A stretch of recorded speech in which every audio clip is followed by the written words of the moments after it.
anak-anak hebat, perhatikan gambar berikut. Adakah hubungannya dengan judul tema kita pada hari ini, yaitu tentang kepemimpinan? Apa yang sedang mereka lakukan? Untuk apa mereka berkumpul? Assalamualaikum warahmatullahi wabarakatuh. Halo anak-anak hebat, apa kabar? Baiklah, sebelum memulai pembelajaran, mari kita berdoa dulu menurut agama dan kepercayaan kita masing-masing.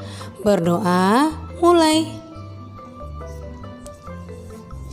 Berdoa selesai. Anak-anak ibu, untuk menjaga kesehatan, kamu jangan lupa menerapkan 4M. Yang pertama, memakai masker. Yang kedua, mencuci tangan dengan benar.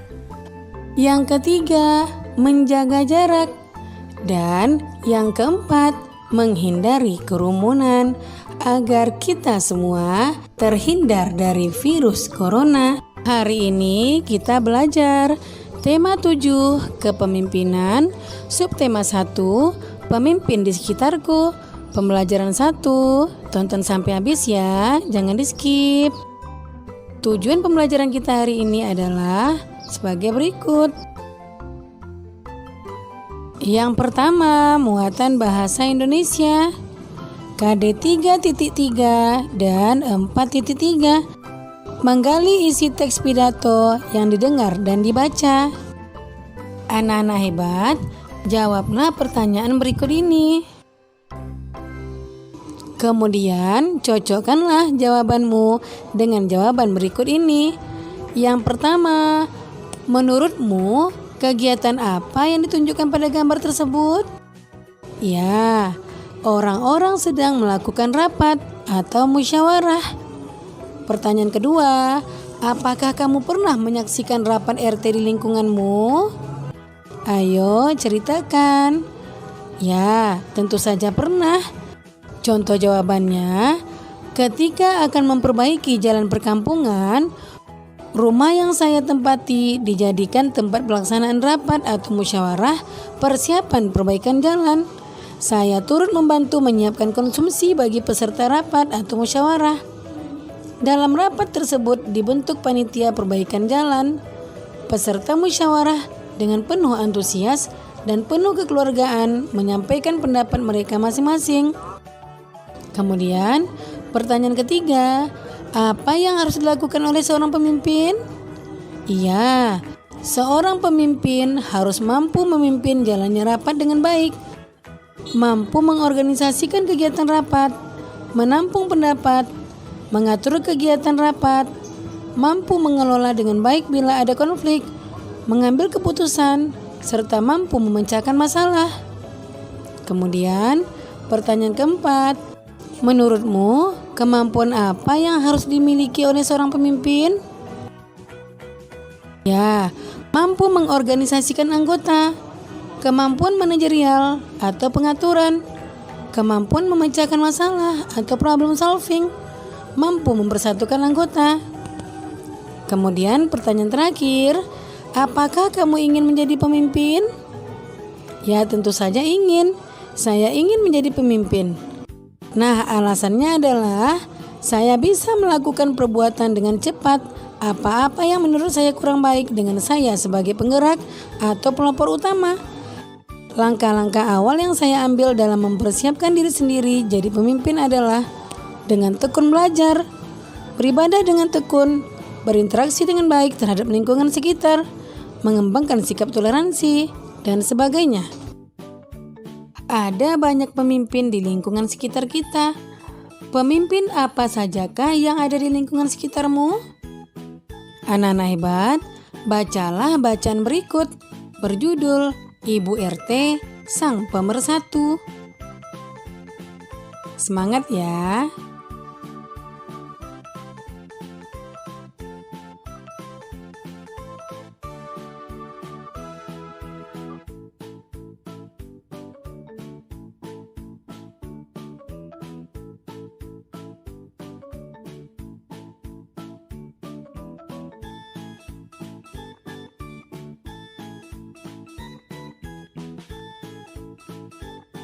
Kamu telah membaca bacaan Ibu RT sang pemersatu. Jawablah pertanyaan-pertanyaan mengenai isi bacaan tersebut. Tuliskan dalam bentuk peta pikiran seperti berikut. Nah, kemudian cocokkanlah jawabanmu dengan jawaban berikut ini. Yang pertama, Ibu RT sang pemersatu. Siapakah nama pembicara dalam pidato pada bacaan? Ya, Ibu Erika.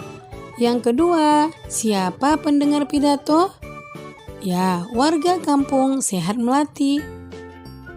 Yang ketiga, bagaimana sikap kepemimpinan Ibu RT dalam bacaan itu? Ya, Ibu Erika seorang yang ramah, bersahaja, dan berwibawa. Beliau adalah pengayom masyarakat dan mampu memimpin warga desa sehingga menjadi kampung percontohan. Nah, anak-anak hebat, buatlah kelompok diskusi dengan teman-teman yang tinggal satu lingkungan denganmu. Misalnya, satu RT atau RW. Yang pertama, siapa ketua RT atau RW atau kepala desa di lingkungan tempat tinggalmu? Yang kedua, kegiatan apa saja yang dipimpin oleh ketua RT atau RW atau kepala desa di lingkunganmu? Tuliskan hasil diskusi kalian dalam bentuk peta pikiran seperti berikut. Kemudian, ceritakan hasil diskusi kelompokmu kepada kelompok-kelompok lain. Anak hebat, harus semangat ya. Dalam bacaan Ibu RT sang pemersatu, selain ada pembicara yang menyampaikan pidato dan pendengar, ada juga tempat berlangsungnya pidato dan suasana ketika pidato disampaikan. Coba tuliskan yang pertama, tempat pidato. Yang kedua, suasana saat disampaikannya pidato. Bacakan jawabanmu secara bergantian. Jika ada perbedaan, diskusikan dengan teman-temanmu. Contoh jawabannya adalah tempat pidato, yaitu di balai desa. Yang kedua, suasana saat disampaikannya pidato adalah aman, tertib, dan berjalan lancar. Warga mendengarkan pidato dengan seksama. Ayo mencoba. Berdasarkan pidato pada bacaan Ibu RT sang pemersatu, lengkapilah bagian berikut. Kemudian, konsep pidatonya. Anak-anak hebat, cocokkanlah jawabanmu dengan jawaban berikut ini. Konsep pidato.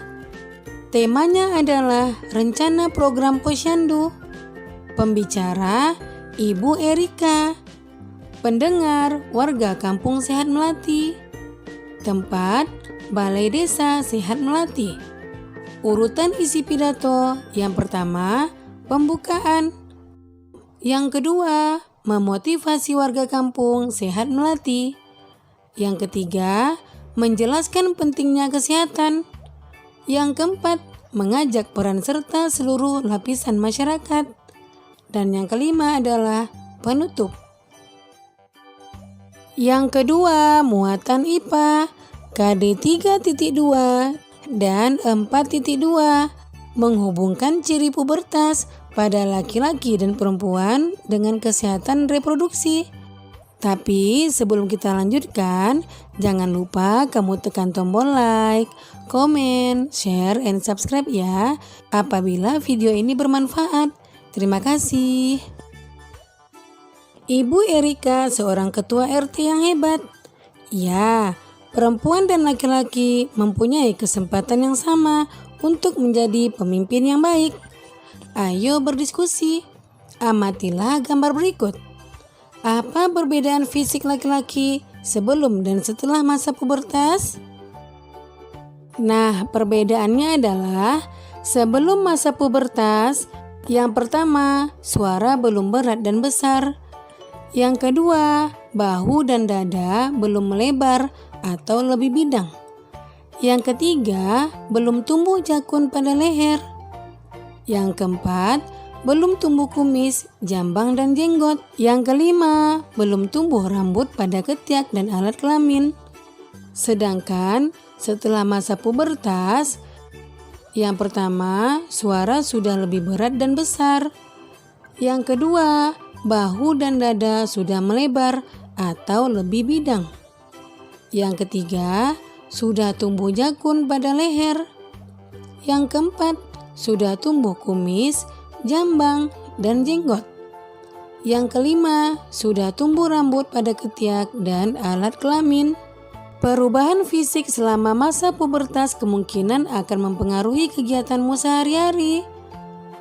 Mungkin kamu akan merasakan sedikit ketidaknyamanan.